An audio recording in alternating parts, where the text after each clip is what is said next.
Hey guys, welcome back to my channel. It feels like I haven't been on camera in a while, because, the last 3 videos were filmed in one go. But, oh well, I'm here now, and, I'm here for goods. So if this is your first time here, welcome to Camera Drizzle TV. Don't forget to subscribe for new videos every Friday. Subscribe is free. So there's no doubt that Spider-Man is one of the most popular superheroes around. I mean, the character's been around for over 50 years, and in that time he's been the star of multiple movies, cartoons, comics, television series, video games, amongst a plethora of others. At this point, I would call him a household name. But one thing I see that most people don't know is, Spider-Man technically has a family. And no, I'm not referring to his biological family. I mean a family of heroes. The same way people refer to Batman, Robin, Nightwing, Batgirl, etc. as the Bat family. Over the many years, Marvel has added a multitude of different characters to the Spider-Man mythos. So guess what? Today, I am going to tell you about every single character in the Wallcrawlers family, with a few extras, because I like to give you a bargain. I will be focusing on the mainstream Marvel universe known as 616, not the MCU, not cartoon, not anything like that. Mainstream comics, simple, okay? Number 1. Okay, let's get the obvious one out of the way. Peter Parker, aka Spider-Man, is the main Spider-Man in the 616 universe. There's not really much to say. He was your average high schooler until he was bitten by a radioactive spider. And after the death of his uncle Ben, he decided to use his powers for good. Everyone pretty knows the basics of this character, so let's move on. Number 2, Eddie Brock. Probably the second most well-known member in the Spider-Man family. Venom has become a fan favourite. I'm referring to Eddie Brock, who is, the most popular version of Venom. He was the second person to possess the symbiote after Peter Parker gave it up. Although initially introduced as a villain, Venom soon became regarded as an anti-hero, and he's been the star of multiple comic series. After losing the symbiote and being absent for a while, he became anti-Venom, and now I think he's connected with the symbiote again, probably to tie in with the movies because they're doing quite well. Number 3 is the third Venom. That's a hero, there's been others, but anyway. Peter Parker's high school bully, Flash Thompson, also acquired the symbiote. After losing his legs in a war in Iraq, the government equipped him with the Venom symbiote, and he became Agent Venom. I do have a video about the host of Venom coming out soon, so I'll leave a story for that. But just know he's part of the Spider family too. Number 4, Kane, the Scarlet Spider. Kane was the failed first clone of Peter Parker. His backstory is incredibly convoluted, as he was part of the now infamous clone saga, but what you really need to know is that he was initially a deformed and mentally ill clone. He served in the criminal underworld for a while until he sacrificed his life to save Peter Parker.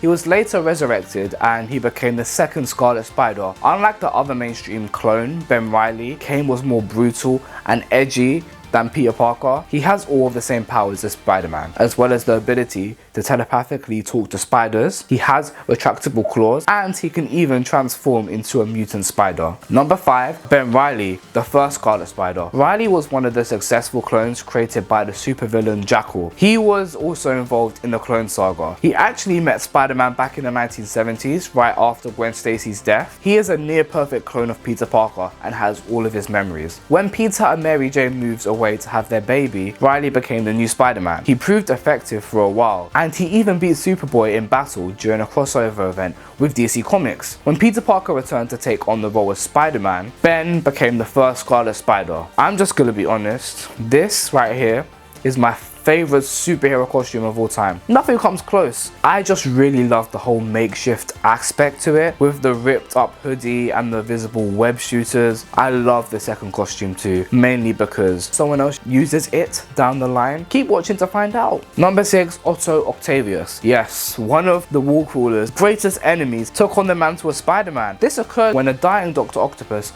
switched bodies with Peter Parker last minute. Peter ended up dying in his enemy's body, but he managed to somehow send his sense of responsibility to the villain. This resulted in Otto turning over a new leaf. He was officially known as the superior Spider-Man. Otto also proved to be an extremely effective superhero. He was more cunning and well planned than his predecessor, but after failing to take down the Green Goblin, he let Parker reclaim his body. Number 7, Miles Morales. Miles is essentially the fan favorite alternate Spider-Man. He was originally the flagship Spider-Man in the Ultimate Universe, but due to his increasing popularity, he was then transferred into the main Marvel Universe. Even though he's in the same reality as Peter Parker, he's still called Spider-Man. I think Marvel should really create a new name for him because, you know, two Spider-Men. For me, it doesn't make sense. If you want to know more about him, check out my top black superheroes video. It will be, you know, on the cards up there. Number 8, Spider-Man 2099. Probably the most popular alternate Spider-Man before Miles was introduced. Miguel O'Hara is the Spider-Man of an alternate future timeline. The reason he's on this list is due to the fact that he has resided in the main continuity as a result of time travel. He gained his powers when his DNA was spliced with that of a spider. He shares many of the same powers as the original Spider-Man, but he can grow talons, fangs, organic webbing, and he's shown the ability to telepathically speak to others. He also ages really slowly. Number 9, Spider-Woman. Jessica Drew was the first Spider-Woman and she still goes by this name today. She is actually a British superhero who was born with powers because her mother was shot by some spider rays during childbirth. She mainly operates in the United States and has become, you know, her own hero. She is quite different from Peter Parker. This version of Spider-Woman is also one of the only female superheroes to get her own standalone animated series. It was released back in 1979, which is a big deal because to this day, I can't think of another female who's had her own cartoon series. Let me know in the comments down below if there are. Her powers are also like Spider-Man's, but she can glide and use Venom blasts. Number 10, Julia Carpenter. Julia Carpenter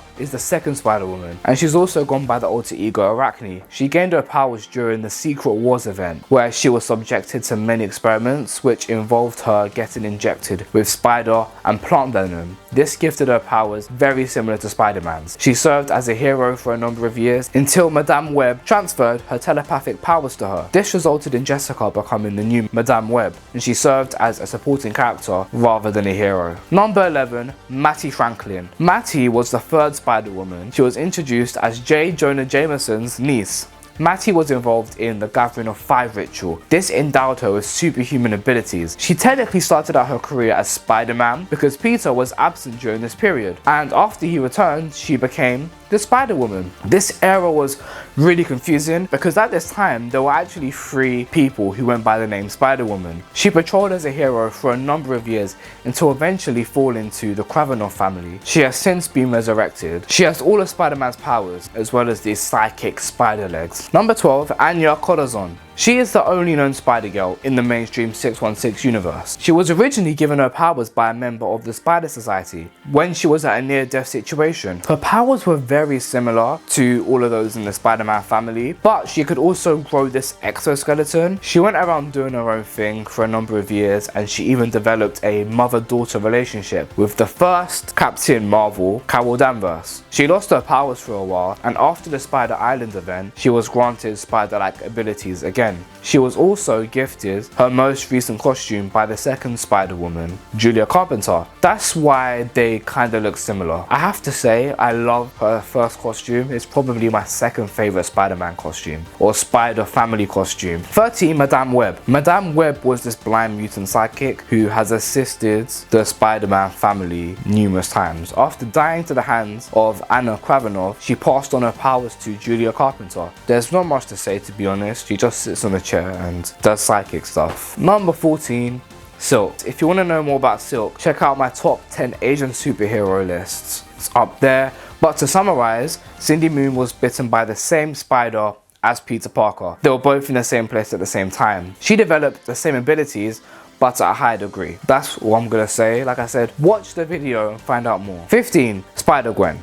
Although known as Spider-Gwen to all of us in her own universe, she was actually referred to as Spider-Woman because, you know, secret identity. Gwen comes from a reality where she was bitten by a radioactive spider, not Peter. She's on this list because she has become stranded on the main 616 universe. She now goes by the alias Ghost Spider and is the host for a Venom symbiote because she has since lost her main powers. 16, Mayday Parker is Peter Parker's daughter from an alternate future. When Peter becomes crippled due to his encounter with the Green Goblin, Mayday dons Ben Reilly's old costume and she becomes Spider-Girl. After the Spider-Verse event, she graduated into Spider-Womanhood, pun intended. Even though she's not part of the main continuity, she has crossed over with the main universe Spider-Man. She was incredibly popular. She even had her own series for a while in the 90s, and their success spawned the MC2 universe, which included many other legacy characters. She essentially has the same powers as her father. So this was the whole Spider-Man family to my knowledge. My list may seem different to others, but that's mainly because people have different requirements for the family. It is up to interpretation. Some other people have included Spider Doppelganger and Carnage, who are villains, and I wanted to just focus on, you know, actual heroes. Anyways, what do you think of the Spider-Man family? Who is your favorite member? And do you think I missed anyone out? Let me know in the comments down below. Thank you again for watching. King Caramel out.